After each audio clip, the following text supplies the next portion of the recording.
Hello friends, welcome to home style cooking with RJ. আজকে আমি নিয়ে হাজির হয়েছি দুর্দান্ত স্বাদের এই ফুলকপির রেসিপিটি। আমার মতো এভাবে একবার বাড়িতে বানিয়ে দেখুন, অসম্ভব টেস্টি হয় খেতে। ফুলকপির এই রেসিপিটি সব কিছুর সাথে পরিবেশন করা যাবে। আশা করছি আপনাদের এই রেসিপিটি অনেক ভালো লাগবে। তো চলুন রান্নাটি শুরু করি। এখানে আমি একটি মিডিয়াম সাইজের ফুলকপি নিয়েছি। এরপর ফুলকপির ডাঁটাগুলো আমি ভেঙে ফুলকপি পরিষ্কার করে নেব। দেখুন যে সবুজ ডাঁটাগুলো আছে আমি এভাবে ভেঙে পরিষ্কার করে নিচ্ছি। ফুলকপিটি এবার জল দিয়ে ভালোভাবে ধুয়ে নেব। এবার একটি পাত্রে গরম জল নেব। জলটা আমি ভালোভাবে গরম করে নিয়েছি। এবার এই গরম জলের পাত্রে অল্প লবণ এবং হলুদ দিয়ে চামচের সাহায্যে এভাবে মিশিয়ে নেব। এবার ধুয়ে রাখা ফুলকপিটি এর মধ্যে ডুবিয়ে 10 মিনিটের জন্য রেখে দেব। এই রেসিপিটি করার জন্য অবশ্যই বাজারের থেকে টাটকা ফুলকপি নিতে হবে, যাতে দেখে নেবেন যে পোকা টোকা না থাকে। 10 মিনিটের জন্য ফুলকপিটি গরম জলে ডুবিয়ে রেখে এবার এইদিকে একটি মশলা তৈরি করে নেব। এর জন্য আমি নিয়েছি অল্প পরিমাণ সরষের তেল, 4 ভাগের 1 ভাগ আদা বাটা, 4 ভাগের 1 ভাগ রসুন বাটা এবং হাফ চামচ লঙ্কা গুঁড়ো। চামচ দিয়ে তেলের সাথে ভালোভাবে মশলা মিশিয়ে নেব। 10 মিনিট হয়ে গেছে। এবার গরম জলের থেকে ফুলকপিটি জল ঝরিয়ে তুলে নেব। ওই পাত্রে ঠান্ডা জল নিয়ে এর মধ্যে ফুলকপিটি ডুবিয়ে দেব। তো দেখুন ঠান্ডা জলের মধ্যে ফুলকপিটি ভালোভাবে ডুবিয়ে নিচ্ছি। চুবিয়ে ভালো করে ধুয়ে নিচ্ছি। ঠান্ডা জলে ধুয়ে ফুলকপিটি তুলে নিয়ে জল ঝরিয়ে নেব।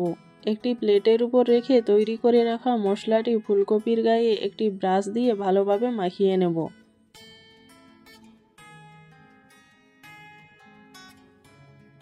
দেখুন এইভাবে চারিদিকে ঘুরিয়ে ফিরিয়ে মশলাটি মাখিয়ে নিচ্ছি, যাতে ফুলকপির গায়ে ভালোভাবে মশলাটি পৌঁছে যায়।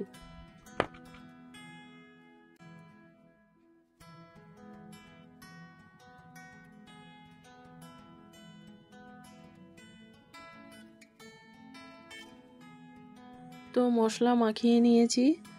এবার গ্যাস অন করে একটি স্ট্যান্ড বসিয়ে এর মধ্যে ফুলকপিটি দিয়ে ফুলকপিটি রোস্ট করে নেব। ফুলকপির ফুলটি নিচের দিকে থাকবে এবং ডাঁটাটি উপরে থাকবে। দেখুন এইভাবে বসিয়ে চারিদিকে ঘুরিয়ে ফিরিয়ে রোস্ট করে নেব। এই সময় অবশ্যই গ্যাসের ফ্লেমটি হাই রাখতে হবে, যাতে ফুলকপিটি ভালোভাবে রোস্ট হয়ে যায়। দেখুন ফুলকপিটি ভালোভাবে রোস্ট করে নিয়েছি। ফুলকপিটি ঠান্ডা হয়ে গেলে একটি ছুরির সাহায্যে কপিটি কেটে নেব। ফুলকপির টুকরোগুলো মিডিয়াম সাইজের রাখবো। খুব বড় বেশি রাখলে সেদ্ধ হবে না এবং ভিতরে মশলা ঢুকবে না। এখানে আমি ফুলকপির ডাঁটাটিও ব্যবহার করব, তার জন্য ফুলকপির ডাঁটাটাও কেটে নেব।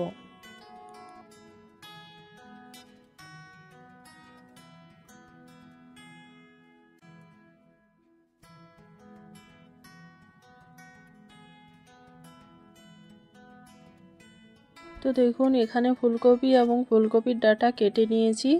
এবার একটি বাটিতে মশলা তৈরি করে নেব। এর জন্য আমি নিয়েছি বড় 1 চামচ টক দই। দইটা আমি ভালোভাবে ফেটিয়ে নিয়েছি।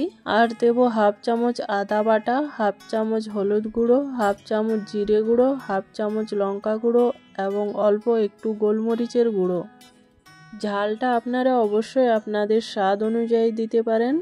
আর দেব অল্প কিছুটা কসুরি মেথি।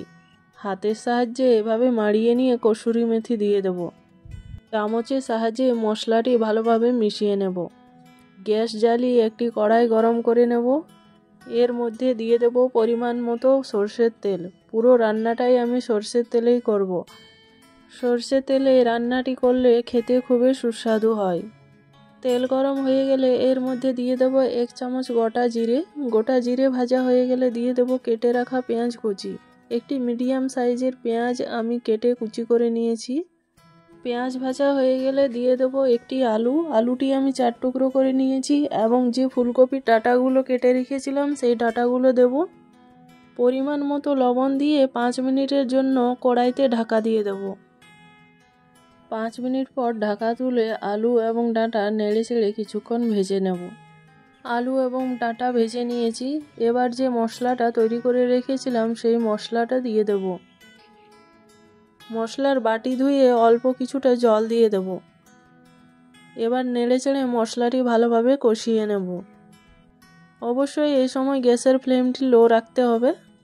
গ্যাসের ফ্লেম লো রেখে মশলা কষিয়ে নেব যাতে মশলা পুড়ে না যায়। তো এখানে আমি মশলা ভালোভাবে কষিয়ে নিয়েছি। মশলার থেকে তেলও ছেড়ে দিয়েছে। এবার ফুলকপির যে টুকরোগুলো করে রেখেছিলাম সেগুলো এর মধ্যে দিয়ে দেব। মশলার সাথে ভালোভাবে ফুলকপির টুকরোগুলো নেড়েচেড়ে মিশিয়ে নেব। গ্যাসের ফ্লেম লো রেখে এইভাবেই মশলার সাথে ফুলকপি মিশিয়ে কষিয়ে নেব কিছুক্ষণ। 5 মিনিটের মতো ঢাকা দিয়ে রেখে দেব। 5 মিনিট পরে ঢাকা তুলে দিয়ে দেব গরম করে রাখা জল। জলটি খুব বেশি গরম করা নেই, অল্প একটু গরম করে নিয়েছি। পরিমাণ মতো জল দেব যাতে ফুলকপি এবং আলু দুটো ভালোভাবে সেদ্ধ হয়ে যায়। এবার দেব টমেটো কুচি। একটি মিডিয়াম সাইজের টমেটো আমি কুচি করে রেখেছিলাম, সেটিই দিয়ে দেব। আর দেব পরিমাণ মতো লবণ। আগের থেকে যেহেতু লবণ দেওয়া আছে সেই জন্য খুব বেশি লবণ লাগবে না।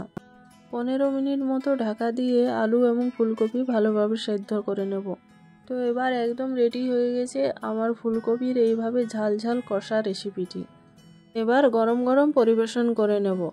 তো আমার এই রেসিপিটি আপনাদের কেমন লাগলো অবশ্যই কমেন্ট করে জানাবেন এবং ভিডিওটি ভালো লাগলে লাইক, শেয়ার এবং সাবস্ক্রাইব করবেন।